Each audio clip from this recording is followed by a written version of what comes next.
Klay Thompson back on the Golden State Warriors? It'd take Curry's blessing, but Steph's down for it. And according to Klay's handlers, it may happen. You are Locked On Warriors, your daily Golden State Warriors podcast. What are they going to say now? Part of the Locked On Podcast Network, your team every day.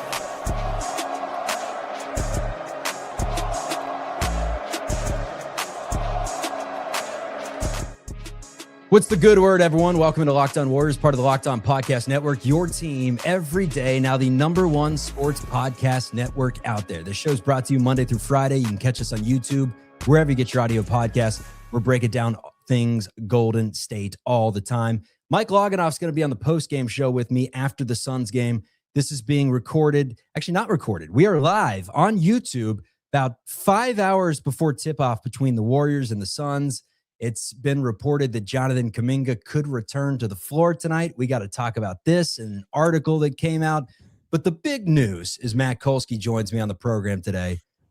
Is Klay Thompson potentially returning to the Bay Area? A large report, an article stating that Steph Curry would love to see it happen. And you're shaking your head already. You're shaking your head already, man. No, it's not about that, although I will ultimately shake my head about that. You said 5 hours? I got news for you, Chuck. Tip-off's 2 hours away, my friend. That shows you the type of day that it is. I think what Chuck meant for the people who are already revolting in the comments, it's not pre-recorded. No, we are The live. post-game show is 5 hours away. I was right. Post-game show is 5 hours not the away. game. We don't go live as the game starts, Kolsky. Come on. Yeah, now. no, but I think you may have said radio. tip-off. You may have said tip-off was excuse 5 me. hours away. In any event, Klay Thompson, I don't want to poo-poo the general idea of Klay Thompson. I really don't. The problem is the contract. So I would love to see a Klay Thompson reunion. You know, somewhere in that article that you referred to, they mention, I think it's Steph Curry actually, who mentions, you know, at the very least, maybe he can come back for a one-day contract at the very end, right? Right now, as Klay Thompson is in the I guess the middle year of a 3-year 50, what is it? 3-year $50 million contract. You're not going to dedicate $17 million of your salary cap to Klay Thompson for the next 2 years. That's exactly why you let him go. Now, after next year, when he's a free agent, unrestricted, he's 37 years old. Does he want to come back in a reduced bench role as an occasional three-point shooter? So are you reading that? Are you reading into this as just like he's going to return to the Warriors at one point, and he's gonna pull a? Did Iverson ever return to the Sixers for a cup of coffee? There are plenty of players that did, and just kind of returned for a hot minute.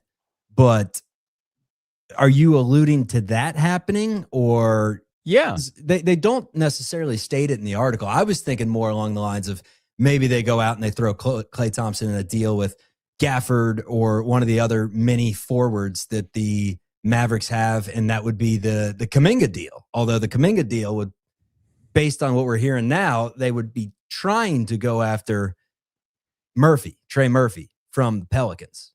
So, well, I mean, listen, that nothing is certain.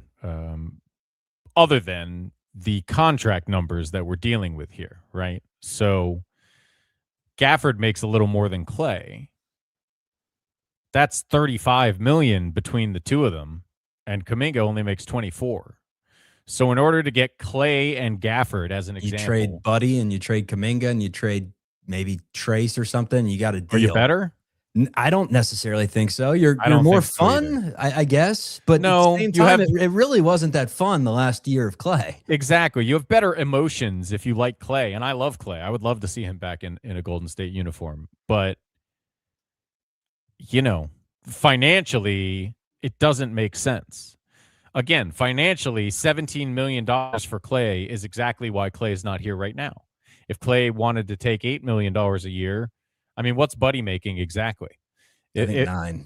Yeah, if you could get Klay for that price, then maybe you'd consider it. I think Klay is playing better than Buddy is right now.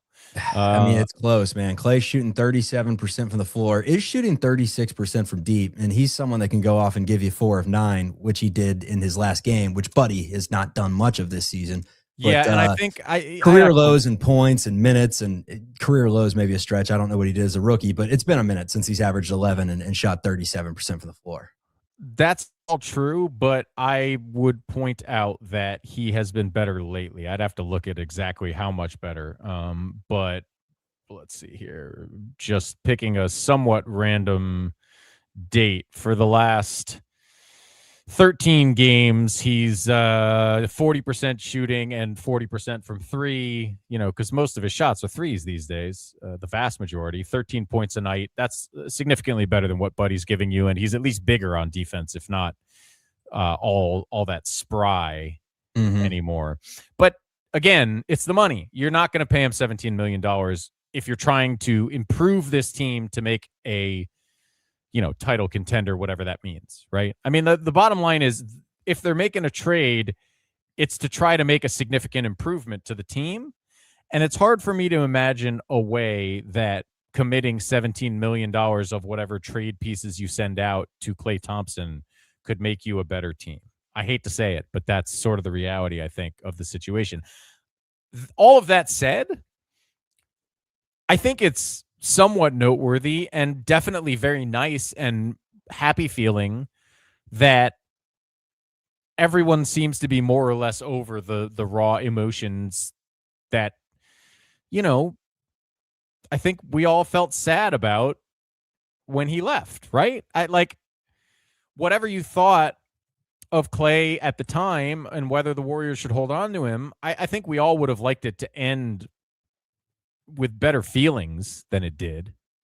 And so it seems like the feelings are back in a good place, which at least opens the door to, again, I think Steph did say in the article, or at least responded to a question that, at the very least, you'd like to see him come sign here before he retires at the very end of his career. And if that's all it is, I think that's fair enough. But man, if he could spend a year here knocking down some threes, have 1 or 2 big games off the bench, that would be a nice way to end it, wouldn't it? Yeah. Per Slater, people around Klay Thompson believe he will eventually return to the Warriors, which is very vague, right? Eventually could mean a one-day contract just to hang up the jersey and say bye, which we've seen plenty of times in sports. But Steph, on a potential return with Klay, said, quote, "I wish he was still here. It would be unbelievable. If that time comes and that conversation is had, of course I'm calling him and saying, we want you back." So I agree with you, man. I think you moved on from him for a reason. And as fun of a story as it would be, I don't think Klay Thompson's coming back, getting accustomed to the new scenery that was once the old scenery and going game 6 Klay for an entire half a season that makes you out to be a contender. However, I will say this. If your plan was to trade Jonathan Kuminga anyways, and Buddy Hield's been playing terrible, and you can make the money work from those two dudes' perspective, and Trey Murphy's not on the table, I mean, if you're getting Gafford out of it and you add in Klay for Fields, I mean, I don't love it, but what's the alternative? Deal with this Kaminga circus? Not his fault, by the way. We got to allude to that. It's a circus. Here's what I keep saying for the last few days. It is. And we're about to talk about it. And to be clear, I have no faith that it's going to work out, this Kaminga circus, but we are stuck with it for a month. And so they got to try something, you would think. And as insane as it sounds, I still believe that one of all the various options that may materialize, somehow making it work with Kaminga still remains one of the better ones that I see on the table. So I guess we'll find out. How many times are we going to do this, Kolsky? I was a young man when this hopefully started. This is it, right? Hopefully this is the last time for this last month, and either they try something and work it out, or it's over at the end of the month when he becomes trade eligible. One of the two, right? You got to think. I hope, Chuck. I pray. I hope and I pray. Say a prayer. We got to get to the sponsors. It'll be a couple of minutes, so you got a few minutes in you to say a prayer. We'll talk about Jonathan Kuminga back? Question mark? We believe so. Steve Kerr said he's earned his right, meaning the whole hypothetical shutdown, potentially the Warriors are going to trade him and there's a deal under the table. Nonsense. Jonathan Kuminga back on the floor against the Suns. We're talking about that coming up on Locked On Dubs. And most importantly, he a dog. We need more dogs. Today's episode is brought to you by Robinhood. Nobody knows your money goals better than you. Robinhood puts you in control of your money with tools that work as hard as you do, locking in on every opening, beating your PR, beating it again, channeling that drive into your money. Robinhood puts you in control of your money. Trade stocks and ETFs, options, futures, and crypto all on one platform. You can now build and execute your own trades from a desktop with Robinhood Legends advanced tools, or take advantage of the new Robinhood strategies with a tailored portfolio managed by a team of experts.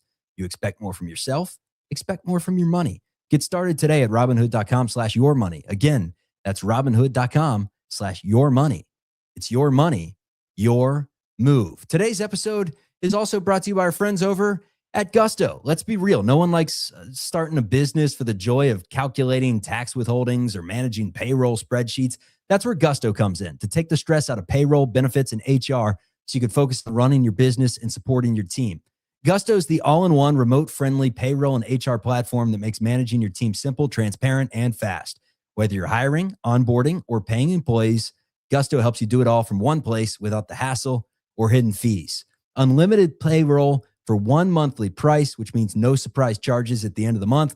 They got automated tools like offer letters, onboarding materials, and direct deposits. It'll save you hours every week. Try Gusto today at gusto.com/LockedOnNBA. Get 3 months free when you run your first payroll. That's right, 3 months of free payroll at gusto.com/LockedOnNBA. One more time, gusto.com/LockedOnNBA. All right, let's get back to the show. And buddy, stop trying to dribble the ball.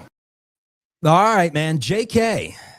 There was an article that came out. It was from, who was it? Was it Friedel? Nick Friedel. My guy Nick in The Athletic, yeah. Yep, and he broke down kind of the state of the Warriors, and it was an article that depicted Steve Kerr as saying the Warriors don't need help from an outside trade, despite what Chuck Walter thinks. I'm an idiot. They have everything in-house. I vehemently disagree with that statement. Kolsky's kind of like, I think Steve Kerr may be onto something here. That something may be Jonathan Kuminga is what he says. And he says that Kerr says Kuminga's earned himself some minutes. So after a 3-game DNP and the notion that this thing was completely over, never say never when it comes to Jonathan Kuminga. We're going to be old men someday, Kolsky. We're going to be like 74 playing bingo together in the same nursing home. And JK is going to be getting DNPs from Nicholas Kerr. Oh boy, yeah. Or at the very least, we'll be arguing about what the sum total of his career amounted to. I think it's important to say he's not just depicted; he's quoted Steve Kerr, and this is what he said about the two topics you specifically mentioned. He was asked about, does it feel similar to last year? And he said, it feels similar in that we're inconsistent. We're around 500, but I know that we have the answer here. Last year, I felt like we had to make a move. This year, I don't think that's the case. I think we have what we need here, but we need to develop more consistency in our play. And that starts with me giving these guys more consistent roles. I've only been saying that for 2 years. Here's the part about Jonathan Kuminga. I can tell you JK has been great this last week, Kerr said. As he's been out of the rotation, he's working really hard, and I'm going to reward that. He needs to be back out there. Here's what I would say. We are not going to get back into the argument of who Jonathan Kuminga is as a player. But I think you can look at the Warriors roster and see that if Steve Kerr believes the answer is on the roster, it almost has to be, in part, Jonathan Kuminga. Because we all know, God love Pat Spencer and Spensanity, he's not going to be the third best player or fourth best player on your team. If you're a serious team, Guy Santos doesn't have the talent to have the sort of impact you need to go from sub 500 to a legitimate, fighting shot in the playoffs. He just doesn't. And I think even realistically, guys like Podziemski and Moody don't have that level of impact on a regular basis. If they do, it means they're playing a lot better than they have been over the last couple years. So if he's not talking about JK, he's talking about big leaps from Moody and Podziemski and I guess the impact of Melton and Al Horford. But good luck. That's the thing. The gap here between potential and reality is clearly biggest with Jonathan Kuminga. And whether you like Kaminga or not, you can't argue that he's been constantly jerked around from a playing time perspective. This is a fallacy, though. It's a double negative. It doesn't make any sense because if he's not, Steve Kerr said how many times? Well, that's the other JK side. Doesn't give you, like, we can't play JK 30 minutes. We can't play JK a single minute and expect to win games, apparently. And now you're saying we think we have it on the roster. We think that by benching him for the 7th time or whatever that it is, that now it's going to all click less than a month ahead of the deadline or less than a month ahead of trade eligibility, and this thing's going to work. It's just, it's a circus, man. No, that's exactly my point. So I can't blame anyone for saying he's not the missing piece. By the way, Kolsky, I know this. You don't know anything, but that's beside the point. And I don't want to have that argument again. I am talking about the words that Steve Kerr said and what the truth is. And it's one of two things. We're either looking at Steve Kerr and saying, BS, Steve, you've said this too many times. You've made too many alleged turns to Kaminga that you've never committed to. And you may say, and he has been quoted again as saying, I can't really expect consistent play if I don't give guys consistent minutes. Well, that's the whole story of Kaminga's career. So I can't blame anyone who looks at Steve Kerr and says, I'll believe it when I see it, because these words mean nothing until you actually give the guys you're talking about consistent playing time. I agree. That's what I would say to Steve Kerr. Fine, say it again, but we're not believing you until we see it on the floor. And for my money, the only other point that I'm making is it realistic or not, whether we believe Steve Kerr or not. The landscape around the league is such that I still believe if he was telling the truth, it remains their best option for at least the next month. Because you can't trade him yet. So, I hope Steve Kerr is telling the truth. I hope we see a consistent rotation slot for Jonathan Kuminga for the next month, because the other option is almost giving up, because if you can't get something out of the guy on the floor and you can't get something for him in a month, you're stuck. So I just don't see a better option than playing him for the next month. At the same time, I'll believe it when I see it, Steve Kerr. Amen, man. So I want to just get into kind of the defense, because that's something that I'm wondering, because it seems like offensively, and maybe it switched a little bit. He reverted back to his older ways, say whatever you want. But beginning of the season, there was no doubt about it that Kaminga was actively trying to be a better facilitator, and it was working. He's been a consistent rebounder this entire season. Yep. I think he's been terrible defensively, personally. But again, I'm just what my eyeball sees. I'm on Synergy right now. You tell me about his defense while I look up the actual analytics that says whether he's been good or bad. Kaminga. I think that's what it comes down to. I think it comes down to defensively. I don't think it's an offensive thing anymore. I don't think it's him not passing the ball to Steph. I think it's defensively. I think Steve Kerr wants more from him defensively. I think he thinks he can be better than he is. I agree. But as I've said over and over again, I think it's difficult to expect consistency from guys who don't get consistent playing time. And I think that's particularly true when you're talking about a guy with Kaminga's particular history, which is he came to the game late. He quite obviously doesn't have the natural basketball instincts of someone like Draymond Green or Andre Iguodala and or Sean Marion for that matter. And he may never be an excellent team defender in terms of being everywhere he's supposed to be, but he is the best athlete on the team.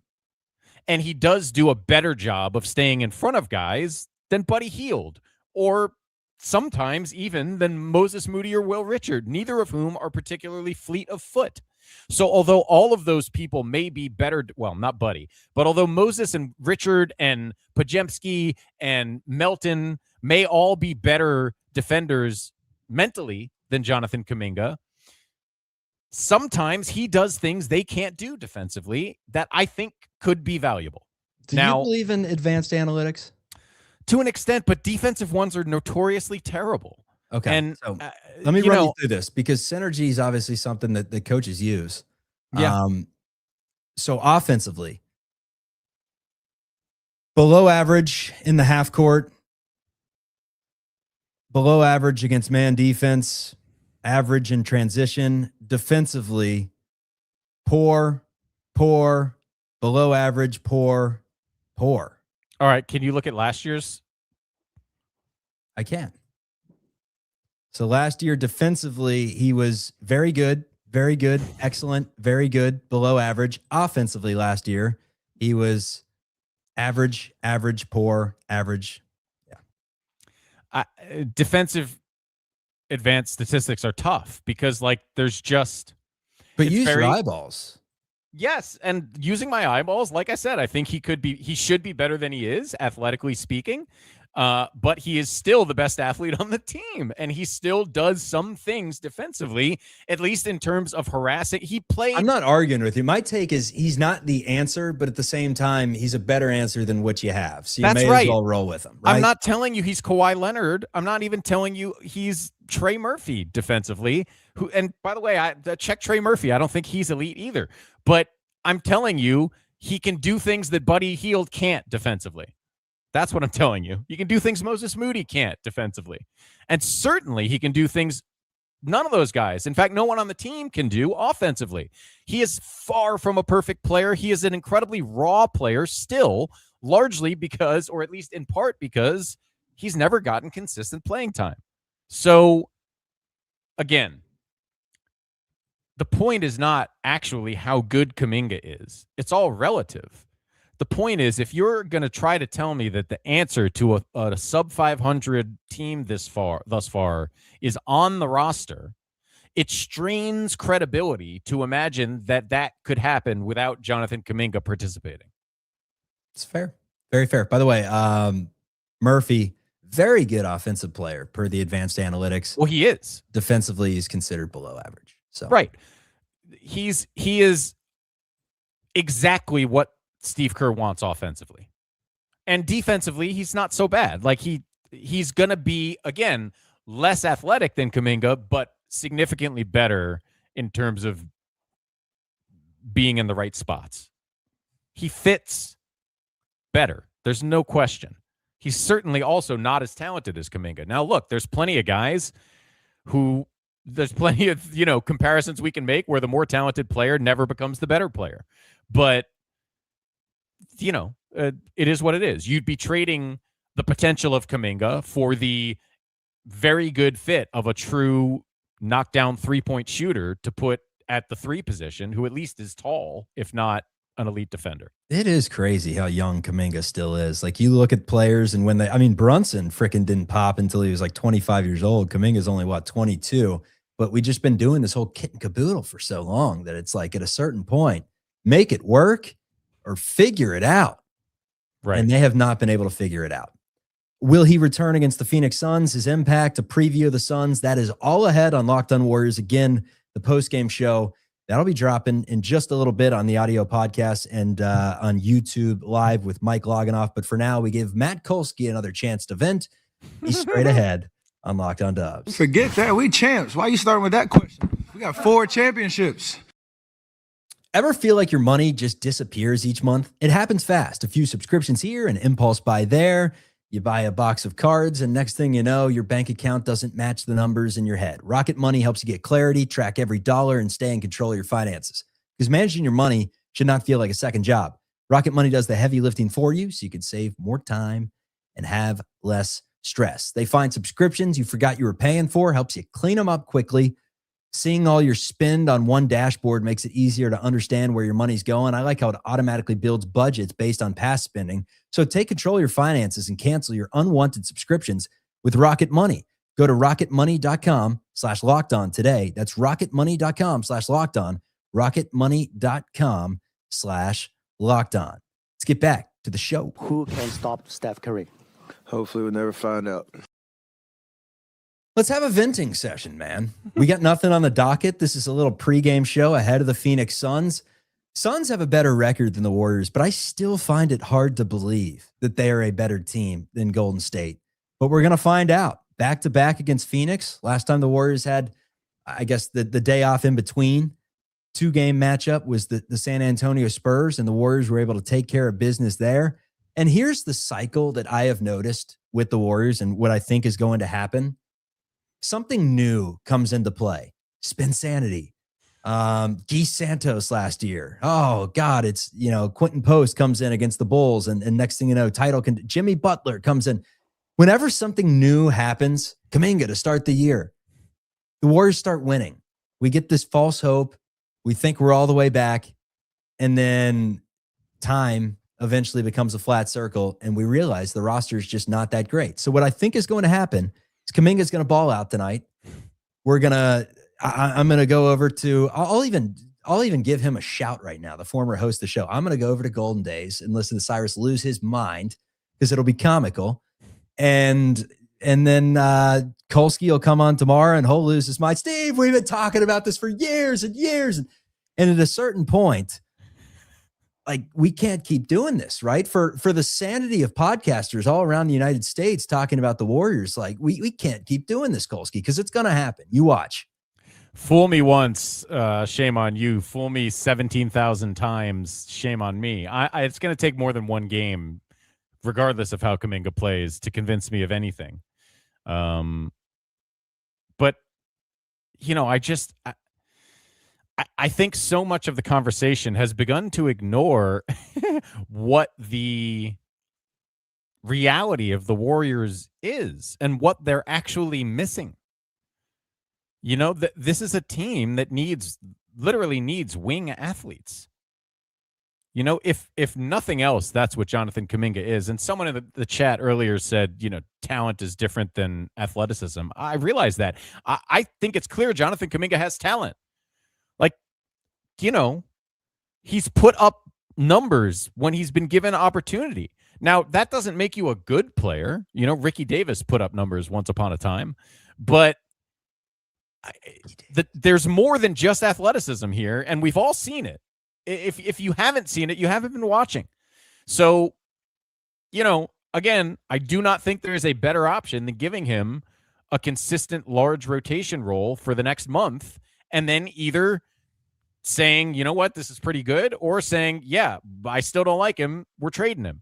But for the next month, you cannot trade him. So what is the better option? Just letting that guy waste away on the bench while you play guys who, at their best, aren't good enough to make you better than 500? I don't know. That doesn't make a ton of sense to me. None of this makes sense, and neither does this comment. How about JK and pods for Ja? Ja's cooked, folks. If you haven't watched, he doesn't like basketball. It's kind of a prerequisite to be an NBA player, liking the sport that you play. There's a reason why Steph Curry's so damn good. One is, he's an unbelievable talent, but he puts in the work. Ja, literally in the locker room, is just like, I'm not having any fun. No. I 100% agree with you, but maybe more to the point. Zion? No, but Ja's not the guy this team needs. Another guard, but one that also doesn't shoot. We gotta think not only about what you can get, which fair enough, Ja is a distressed asset, so maybe you could get him from a pure talent trade standpoint. Yes, he's a remarkable talent, and he was excellent, and maybe he can get back to that someday. He's not old, but even if Ja somehow resurrected himself as a Warrior, I don't think you can really play Ja and Steph for 35 minutes a night together. You know who the Warriors could use right now? And I'm being serious, is DeAndre Ayton. As much as I just absolutely crapped on him at the beginning of the season for being an idiot. The way he's playing. He's playing great, man. He's playing great. And Al Horford, maybe this turns around come playoff times that the Warriors have an opportunity in the playoffs, but his role this season has been So how many games has he played? If you're giving up on Al, then a big would make sense. If you're not, then big athletic wings is what you need. Ideally younger, big athletic wings, which again is what Kaminga is. So he may not be the right fit, but there just isn't a better option than putting him out there for the next month. And either that's an audition for other teams to look at the talent and hopefully be attracted by it, or it's finding a way to make it work. But you're not going to be much better if the answer is Guy Santos. You're just not going to be much better than you've been. No. And here's the thing. I do think that the Warriors, they're still sneaky because they have Steph Curry. And regardless of what you say, I still think he's a top 5 player in the league. Yeah. If he was playing the same amount of games as Shea, like he's a top 5 player in the league. Top 10 at the worst. But realistically, if you say he's below top 7 in the league, I think you're a moron. This dude is still freaking special. And he's still got a shot, but you gotta, in order to give him a shot realistically, you gotta knock this thing out of the park. You have to fleece someone. You have to do something crazy that works. Just so crazy it may work.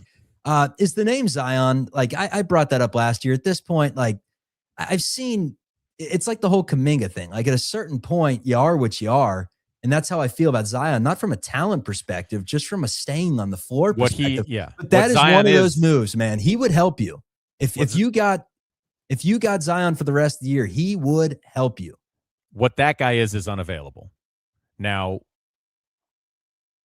it's a gamble that makes more sense. He may be unavailable in a trade too, but at the same time, the Pelicans were he available, and I think if he were, it would be as a somewhat distressed asset, right?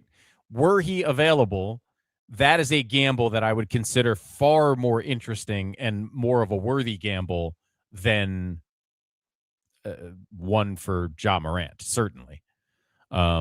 It in some ways sounds more realistic than Giannis. On the other hand, the overwhelming evidence is that guy does not stay on the floor. Yeah. And if you end up trading for a guy that's not on the floor, you definitely have not improved the team. Yeah, and here's what Andy, I think it is, Andy with 5 A's. He says Zion won't make Golden State Warriors a contender. You may be right. The thing that he would do if you somehow were able to turn him around, and granted, I've been Zion's biggest supporter. I think he's cooked. Like I've just seen enough. I wouldn't trade for him personally, but in a perfect world, he's the next face of your franchise, right? Like you have him this year and well beyond to where he's the dude. But I don't know. Temperament, body language, all these different things go into it. And I just don't know if Zion has it. I don't know if he's got the heart of a champion. Guys do change, and a garbage organization in a really fun city is probably not the best environment for that guy. But I tend to agree with you that, at best, it's a pretty extreme gamble. Now, that's not true. Zion is good when healthy, and he does a lot more than layups, particularly as a playmaker. He has not been as good of a defender and rebounder as you would like, but a huge part of that is he hasn't been in very good shape, so that's all part of the not being on the floor too. Again, huge risk, but unlike Ja, where even if you did get him sort of resurrected from a career perspective, I don't know how much he helps you. I see very clearly if you get Zion consistently on the floor and in good shape and giving you defensive effort, of course he helps you. And yes, he could be the face of a franchise. Dude, I was listening to, and I'll let you get out of here. I know you got a time you got to get out of here, but I was listening to Bill Simmons, and he was talking about how the Hornets should trade LaMelo Ball for James Harden. And I'm just like, what are you talking about, dude? And then I thought in the back of my mind, like, what if the Warriors just pulled like a curveball and traded for Kawhi or Harden? It's not going to happen. Fit-wise, it makes no sense. But Kawhi's fit is fine, other than the aspiration nonsense. But yeah, you wouldn't trade for James Harden, certainly. No, I mean, there are so many types of players out there that the names are thrown around, but if the Warriors really want to make a move that takes them over the top, it's probably going to be a name that is not that sexy, right? It's probably a name of a dude like If you could somehow go and get Knipple from the Hornets, now they'd be morons to trade him, right? Of course you couldn't. But that's like a young Klay Thompson, man. You put him next to Curry, you'd be great, but it's not happening. Yeah, but that's not, Kaminga and pods for Knipple. Not even not in the wildest dream world of Steve Kerr's deepest fantasies. It's got to be a player that just fits, right? And that is on the rise. And I think that's why Trey Murphy. About. Yeah, I think that's why Trey Murphy is getting so much attention. He's really good offensively, man. He scores 20 in his sleep, and he's kind of got like methodical game to him, but he's smart, and he doesn't try to do too much, lets the game come to him, and has a goofy release, but can stroke it from legit 35 feet. Yeah, all very true. And you understand just from a design standpoint why that's the sort of player that Steve Kerr would prefer to have. But again, that's not what he's going to have for the next month. So I'll be interested to see what the next month looks like one way or another. See you after the Suns game. Peace, everyone. This is Locked On Dubs.